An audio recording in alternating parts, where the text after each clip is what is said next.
सुबह सुबह मैंने सोचा कपड़े धो लेती हूँ। तो दिन की शुरुआत मेरे व्यायाम वगैरह के बाद हो गई और ये देखिए कि मैंने वॉशिंग मशीन से निकाल करके कपड़ों को डालना शुरू कर दिया है। ये टी शर्ट से खास करके गर्मी के दिनों में मैं क्या करती हूँ पता है, जैसे तह लगाया ना मैंने, ऐसे तह लगा के टी शर्ट्स को मैं सूखने के लिए डालती हूँ। एक तो गर्मी की वजह से जल्दी सूख जाता है, देखने में भी अच्छा लगता है और प्रेस करने का जो समय है वो मेरा बच जाता है, तो मैं उसे दूसरे काम में यूटिलाइज करती हूँ। अब मैं कपड़े डालने के बाद मैं आ गई किचन में चाय बनाने के लिए। चाय बनाऊंगी अपने लिए और मिस्टर भाटिया के लिए, और उनको आवाज दे करके मैं अपने टेरेस गार्डन में चली जाऊंगी, क्योंकि ये वक्त होता है मेरा टेरेस गार्डन में 1-1.5 घंटा लगाने का, ताकि सारे काम हो जाए। और इसी बीच में मैंने देखी कि मेरी चाय भी बन गई आपसे 2 मिनट में बात करते करते। और अदरक वाली चाय मुझे बहुत पसंद है, तो अभी चाय छान करके इनका रख करके, और ये देखिए कि चाय लेकर के मैं चली अपने टेरेस गार्डन में। और अब मैं यहाँ पहुंच गई। उफ, क्या हालत है, देख रहे हैं किस तरह से कपड़ा मेरा टी शर्ट गीला हो गया है, गले में पसीने की बूंदें टपक रही है। उफ, पूछिए मत कितनी गर्मी हो रही है। और इस गर्मी में सारे दिनचर्या को मुझे पूरा करना पड़ता है, क्योंकि 10 बजे ऑफिस निकलना होता है। और मैं अभी यहाँ पे बैठती हूँ आकर के 5 मिनट इत्मीनान से, फिर काम शुरू करती हूँ। ये मेरा फेवरेट टेरेस ट्रे गार्डनिंग है, जिसमें बनी कैक्टस लगा है, और ये मेरी सहेली है क्योंकि ये मदर कैक्टस है। और जैसे ही मैं आती हूँ पीछे पीछे मेरे सूफी जी भी आ जाती हैं, और आकर के वो जहाँ मैं बैठती हूँ उसके ठीक बगल में बैठ जाती है। तो इसका भी रिश्ता चलता रहता है। अब आगे का काम करूंगी मैं। अब सुबह सारा काम निपटा करके मैं ऑफिस चली गई थी। अब ऑफिस से मैं वापस आ गई हूँ और इस वक्त शाम के 5 बज रहे हैं। तो मैं अपना बैग वगैरह रखने आई तो मुझे दिखा, क्योंकि 3-4 दिन पहले मैंने जब बेडशीट चेंज कर रही थी तो मुझे दिखा कि मेरा जो पिलो है वो बहुत ही पुराना, और उसका कवर जो ओरिजिनल कवर होता है वो गंदा हो गया। तो मैंने उसे निकाल करके कॉटन को वॉश किया। वॉश करके देखिए कि मैंने फिर ऐसे हाथ से तोड़ के इसे अलग अलग किया, और अलग करने के बाद मैंने कहा कि इसका कुछ बनाते हैं, हम देखते हैं कुछ कुशन बनाते हैं, या फिर से कोई पुराना पिलो का कवर होगा उसके अंदर डाल करके कुशन ही बना देंगे या पिलो बना देंगे। तो ये देखिए कॉटन बिल्कुल साफ सुथरा हो गया, और मैंने इसे अपनी उंगली से साफ कर दिया। अब मैंने 2 पुराने अपने पिलो कवर निकाले।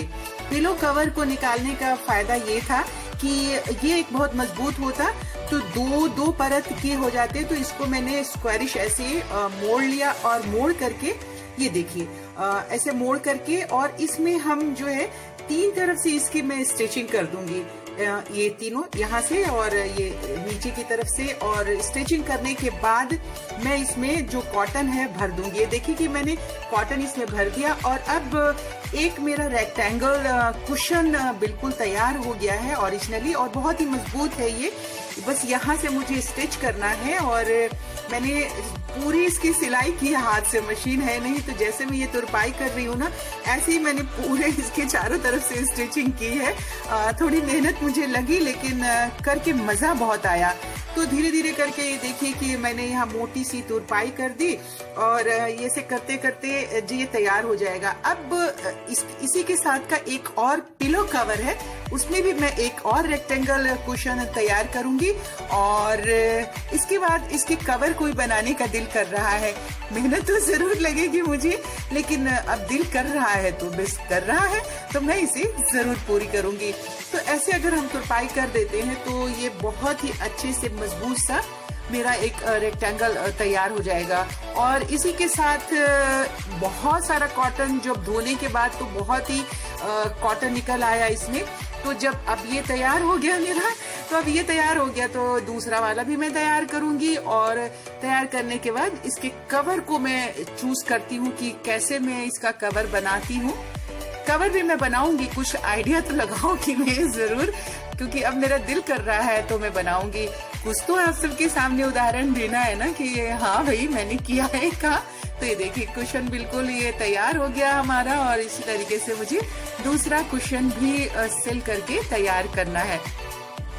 तो बहुत मजबूत, बहुत अच्छा। और जब भी मुझे इसको वॉश करना होगा तो जहाँ से मैंने स्टिचिंग की है खोल करके वॉश कर लूंगी। और अब ये जो कॉटन बचा, ये देखिए एक पुराना और पिलो कवर मैंने फुल साइज का ही लिया। और मैंने अभी तक कितना सिर्फ 2 पिलो खोले थे उसके कॉटन से, क्या क्या चीज बना चुकी हूँ मैं बाद में बताऊंगी। लेकिन एक पिलो, बड़ा बिग साइज का पिलो बनने लायक जो है हमारा ये कॉटन बच गया है। तो ये पुराने से पिलो कवर के अंदर मैं इस कॉटन को स्टफ कर रही हूँ।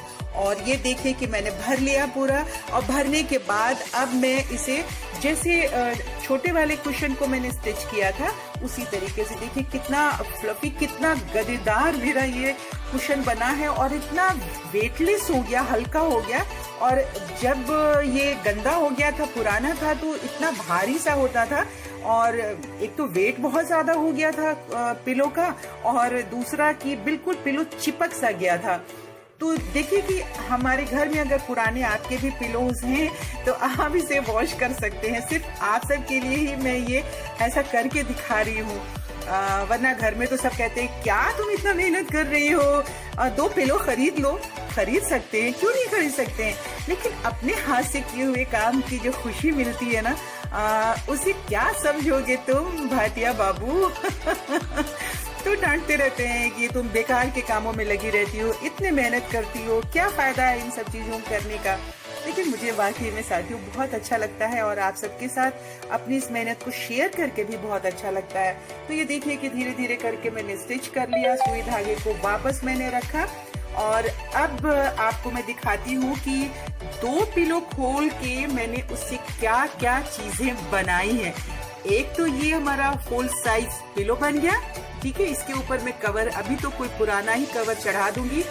इसके साथ मैंने देखिए कि क्या बनाया है।